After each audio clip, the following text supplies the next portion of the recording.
প্রথমেই বলে নিচ্ছি, এখানে লেখার কারণ হচ্ছে আমি এতক্ষণ ধরে অলরেডি একটা শর্ট ভিডিও আমি মেক করেছিলাম, বাট সামহাও ক্যামেরার জন্য ওটা দেখা যায়নি, তো আমি এখন আবার নতুন করে করছি। সো শুরুতেই বলি যে আমরা আগের পিরিয়ডে আমরা দেখেছি সিম্পল কমপ্লেক্স কম্পাউন্ড সেন্টেন্সগুলো কীভাবে দেখে আইডেন্টিফাই করা যায়। এখন আমরা যেটা দেখব সেটা হচ্ছে এদের ইন্টার ট্রান্সফরমেশন, অর্থাৎ সিম্পল থেকে কমপ্লেক্স বা কমপ্লেক্স থেকে কম্পাউন্ড, এই ধরনের ট্রান্সফরমেশন আমরা দেখব।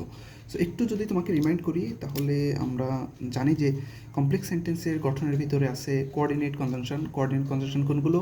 ইফ, সিন্স, আফটার, বিফোর, এগুলো কোঅর্ডিনেট কনজাংশন। এগুলো দিয়ে বা অ্যাজ, হোয়েন, এগুলো দিয়ে কী হয়? কমপ্লেক্স সেন্টেন্স গঠিত হয়। কম্পাউন্ডে কী থাকে? কম্পাউন্ডে থাকে সাবঅর্ডিনেট কনজাংশন, যেমন কি ফর, অ্যান্ড, ইয়েট, নর, সো, এগুলো থাকে। সিম্পলে কী করতে হয়? সিম্পল আইডেন্টিফিকেশনের জন্য ফাইনাইট, নন ফাইনাইট ভার্ব। বুঝতে পারছো? এখন আমরা দেখব এর ট্রান্সফরমেশনের জন্য যেটা তোমার প্রথমে মাথায় সেট করে রাখতে হবে সেটা হচ্ছে কিছু ট্রিক। রুলস না, একদম রুলসের ভিতরে আমরা এখনও ঢুকি নাই। কিছু ট্রিক তোমাকে কিওয়ার্ড মাথায় রাখতে হবে। কিওয়ার্ড বলছি কেন? কারণ দেখো, কমপ্লেক্স সেন্টেন্স, এটা আসলে আমি একটু আগে ভিডিও করেছিলাম, এটা ক্যামেরাতে দেখা যায়নি, সেজন্য আবার বলতে হচ্ছে, রিপিট করতেছি। যখন একটা কমপ্লেক্স সেন্টেন্স ইফ দিয়ে গঠিত হবে, একটা কমপ্লেক্স সেন্টেন্স যখন ইফ দিয়ে গঠিত হবে এবং ওই সেন্টেন্সটা অ্যাফার্মেটিভ বা হ্যাঁ বোধক হবে। অ্যাফার্মেটিভ বলতে কী বোঝাচ্ছি? হ্যাঁ বোধক হতে হবে একটা সেন্টেন্সকে, এবং সেন্টেন্সটা ইফ দিয়ে গঠিত হবে। অর্থাৎ তখনই তুমি বুঝে যাবা যে ইফ দিয়ে যেহেতু গঠিত হয়েছে, এটা একটা কমপ্লেক্স সেন্টেন্স, এবং এটা যেহেতু অ্যাফার্মেটিভ বা হ্যাঁ বোধক প্রকাশ করতেছে, তখনই তোমার মাথায় কাজ করতে হবে, যদি এটাকে আমি সিম্পল করতে চাই তাহলে আমাকে এই শব্দগুলোর কথা চিন্তা করতে হবে। বাই প্লাস ভার্বের সাথে আইএনজি দিয়ে তুমি একটা সিম্পল সেন্টেন্স শুরু করবা, এবং যখন তুমি কম্পাউন্ড করবা তখন তোমাকে এই অ্যান্ড শব্দটা মাথায় রাখতে হবে। আবার যদি একটু রিপিট করি, সেটা হচ্ছে তোমাকে এই কিওয়ার্ডগুলো মাথায় রাখতে হবে। একটা কমপ্লেক্স সেন্টেন্সে যদি তুমি ইফ দেখো, তোমাকে তখনই মনে রাখতে হবে যে ইফযুক্ত সেন্টেন্স যেহেতু, এবং এটা যেহেতু অ্যাফার্মেটিভ বা হ্যাঁ বোধক, অ্যাফার্মেটিভ, এগুলো নিয়ে আমরা একটু পরে এক্সাম্পল দিচ্ছি, ওকে? তখনই তোমাকে এই কম্পাউন্ডের জন্য অ্যান্ড এবং সিম্পলের জন্য বাই প্লাস ভার্বের সাথে আইএনজি, এগুলো মাথায় চলে আসতে হবে এই কিওয়ার্ডগুলো দেখলেই। হ্যাঁ, আচ্ছা, আরেকটা হচ্ছে, যদি কমপ্লেক্স সেন্টেন্সে ইফ থাকে এবং ওই ইফটা নেগেটিভ বা না বোধক অর্থ প্রকাশ করে, তখন তোমাকে যেটা করতে হবে সেটা হচ্ছে এই এই কম্পাউন্ডে তখন তোমার মাথায় রাখতে হবে যে এইখানে অর নিয়ে আমাকে কাজ করতে হবে, এবং সিম্পল সেন্টেন্স যখন তুমি এটা ট্রান্সফর্ম করবে তখন তোমাকে মাথায় রাখতে হবে এখানে আমাকে উইথআউট প্লাস ভার্বের সাথে আইএনজি, এইটা নিয়ে কাজ করতে হবে। বুঝতে পারছো? এটা আসলে লং করার কোনো অর্থ হয় না। সিম্পল এই শব্দগুলো যদি তোমার মাথায় থাকে, তোমার অনেক হেল্প হবে। কমপ্লেক্সে যদি ইফ থাকে, সিম্পল করতে হলে, এবং ওই ইফ দিয়ে যদি অ্যাফার্মেটিভ প্রকাশ করে, সিম্পল করতে হলে তোমাকে বাই প্লাস ভার্বের সাথে আইএনজি আনতে হবে, কম্পাউন্ড করতে হলে অ্যান্ড আনতে হবে। এটা মুখস্থ করে রাখো, মাথায় রাখো। এবং ইফ দিয়ে যদি নেগেটিভ অর্থ প্রকাশ করে, সিম্পল করতে হলে এই কিওয়ার্ডের কথা চিন্তা করবা, উইদাউট প্লাস ভার্বের সাথে আইএনজি, এবং কম্পাউন্ড করতে হলে কী করতে হবে? অর আনতে হবে। এখন এগুলোর আমরা উদাহরণ দেখব, ওকে? সো এটা তোমাকে যদি মাথায় রাখতে পারো তাহলে তুমি মোটামুটি একটা অ্যাডভান্টেজ পাবা। এখন যদি আমরা দেখি দু একটা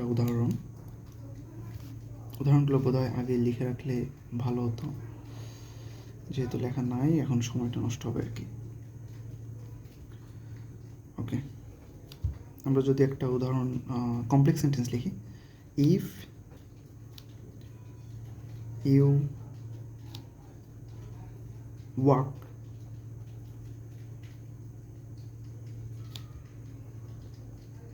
you may be healthy.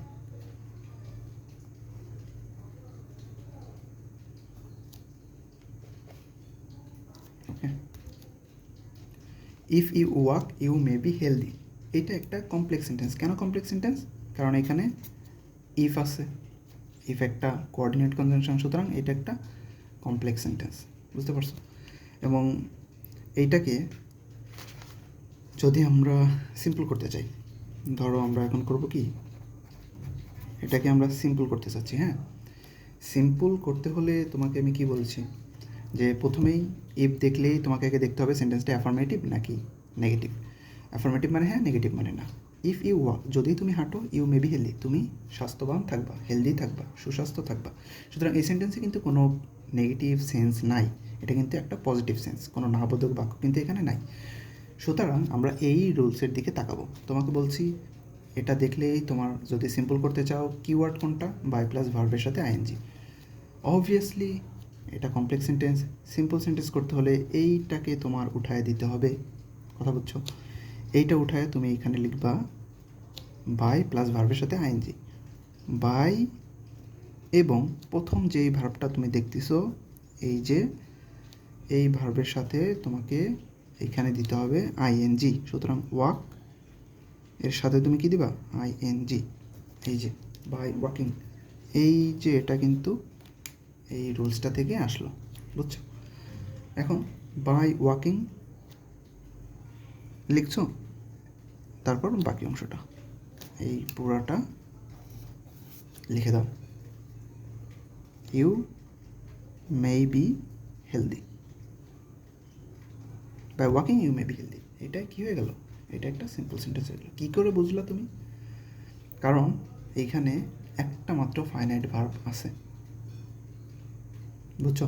তোমাকে ফাইনাইট ভার্বের যেই ক্লাসটা দেওয়া হয়েছে ওইটা রিপিট তুমি দেখে নিবা, অথবা আমি আরেকটা নিব, হয়তো একটা ক্লাস স্কিপ করা হয়েছে, ওটার সাথে ওটা না বুঝলেও আসলে এটা তুমি বুঝতে পারবা, এই সিম্পল জিনিসগুলো যদি তোমার মাথায় থাকে।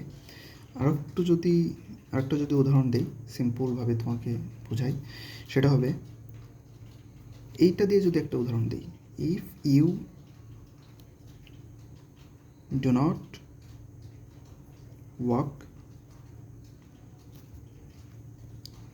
You may be sick. এখন দেখো এইখানেও কিন্তু ইফ আছে। If you do not walk, যদি তুমি হাঁটাহাঁটি না করো, ইউ মে বি সিক, তুমি অসুস্থ হয়ে পড়বা। এই যে ডু নট না, এটা কি অর্থ বোঝাচ্ছে? এটা কিন্তু নেগেটিভ অর্থ বোঝাচ্ছে, তাই না? না বোধক অর্থ বোঝাচ্ছে। সুতরাং যখনই তুমি ইফযুক্ত সেন্টেন্সে নেগেটিভ একটা ওয়ার্ড দেখবা, তখনই তোমাকে এই সেন্সটার কথা চিন্তা করতে হবে। সুতরাং এইটাই যখন তুমি চিন্তা করবা, তখন কিন্তু তোমাকে সিম্পল করতে হলে এইটা নিয়ে কাজ করতে হবে, বুঝছো? এইটা নিয়ে তোমাকে কাজ করতে হবে। সুতরাং এটাকে যদি তুমি সিম্পল করতে চাও, এই ইফটা উঠায় দিবা অবভিয়াসলি, কারণ সিম্পল সেন্টেন্সে ইফ হয় না। ইফের জায়গায় তুমি লিখবে কি? উইদাউট প্লাস ভার্বের সাথে আইএনজি। সুতরাং তুমি উইদাউট লিখলে, এবং এই যেই প্রথম ভার্বটা যে আছে এর সাথে তুমি কি দিলা? আইএনজি, উইদাউট ওয়াকিং, বুঝছো? তারপরে বাদ বাকি যা আছে সেটা তুমি এখানে লিখে দাও। Without walking you may be sick, শেষ। সুতরাং তুমি কী করলে? কমপ্লেক্স থেকে কম্পাউন্ড করলে। এখন এই সেম প্রসেসটা সেন্টেন্স যদি এটা দেওয়া থাকতো, কেন তোমাকে কিওয়ার্ডের কথা বলছি এবার তুমি বুঝতে পারবে। সেন্টেন্স যদি এটা দেওয়া থাকতো, তোমাকে ট্রান্সফরমেশন যদি এখান থেকে এটা করতে হতো, তখন তুমি চিন্তা করবা উইদাউট আছে, উইদাউট থাকা মানে এইখানে চলে যাবা, উইদাউট প্লাস ভার্বের সাথে আইএনজি। সুতরাং তুমি এইখানে চলে যাবা। সিম্পল সেন্টেন্সে উইদাউট প্লাস ভার্বের সাথে আইএনজি আছে, সুতরাং তোমাকে কাজ করতে হবে কি নিয়ে? ইফ নিয়ে, এবং ইফের সাথে একটা নেগেটিভ সেন্স যুক্ত করতে হবে। এই যে এটা ইফ, উইদাউট থেকে উইদাউট উঠে গেল, ইফ, তারপর আচ্ছা এটা আমি তাহলে একটু তোমাকে করেই দেখাই। এই পৃষ্ঠা আমরা একটু করে দেখাই। ওরে বাবা, খাতার অবস্থা দেখো, উত্তেরি।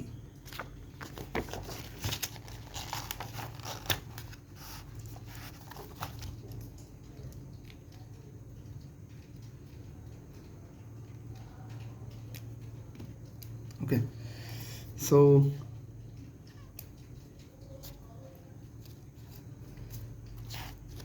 সিম্পল থেকে আমরা কি করছি? সিম্পল থেকে কমপ্লেক্স হয়েছে না?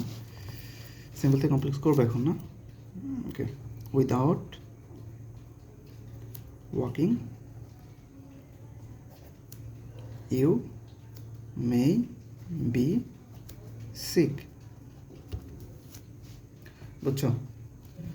এখন দেখো, তোমাকে বলেছি যে যদি উইদাউট থাকে তাহলে তুমি যদি কমপ্লেক্স করতে হয় কিওয়ার্ড কি, কমপ্লেক্স করতে হলে কিওয়ার্ড হচ্ছে if.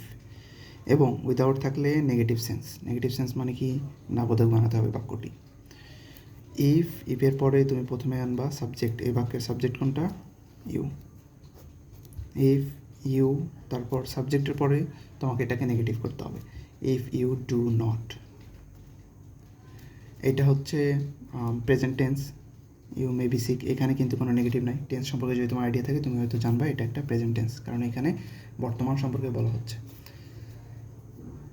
If you do not, তারপর তোমাকে দিতে হবে ভার্ব। এই যে প্রথম ভার্ব এটা, if you do not work, তারপর এই বাকিটা, এখানে একটা কমা হবে এবং এই বাকিটা তুমি এখানে বসায় দেবা, ইউ মে বি সিক।